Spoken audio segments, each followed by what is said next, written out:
When readers first opened Dune in 1965, they found the definitive blueprint for the modern hero's journey. They followed Paul Atreides as he survived the massacre of his family, mastered the ways of a harsh desert planet, and violently overthrew his galactic oppressors. He appeared to be the ultimate triumphant underdog. But the mood shifted in 1969 when the highly anticipated direct sequel hit the shelves.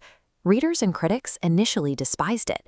Prominent science fiction editor John W. Campbell flat out refused to publish the story, complaining that readers wanted heroes accomplishing great feats.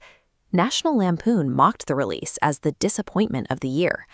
This backlash happened because the audience demanded a flawless, victorious champion, overlooking the narrative trap Herbert intentionally built to dismantle his own Messiah. Frank Herbert was a legendary author, but he also worked in Washington, D.C. as a political speechwriter. In that environment, he observed the megalomania of elected officials firsthand. He saw how magnetic, charming leaders operate, and he noted the specific dangers of citizens falling under their spell. Herbert designed Dune Messiah as a bait-and-switch to prove that charismatic heroes are the most dangerous affliction a society can suffer. The reality of Paul's reign is grim. His victory at the end of the first book unleashed a 12-year religious jihad, a brutal holy war that colonized the universe, leaving billions of people dead in his name.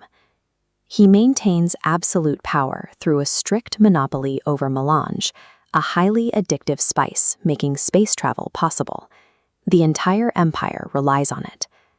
Paul is the Kwisatz Haderach, a genetically engineered prophet who can see into the future. Here is the paradox of prescience.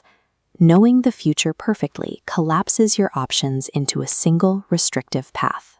That vision isolates him, a prisoner on a throne, locked into a sham marriage.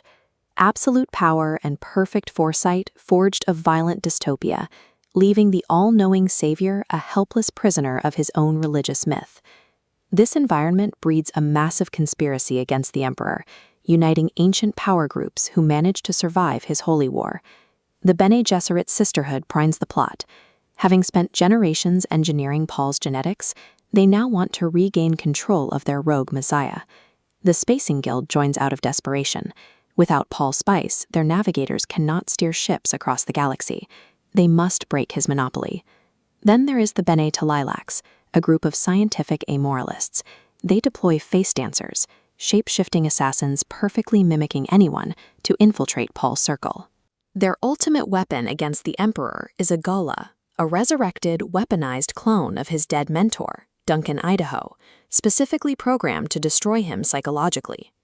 You cannot overthrow a god emperor with brute military force. You must subvert the myths, emotional attachments, and religious structures he uses to rule.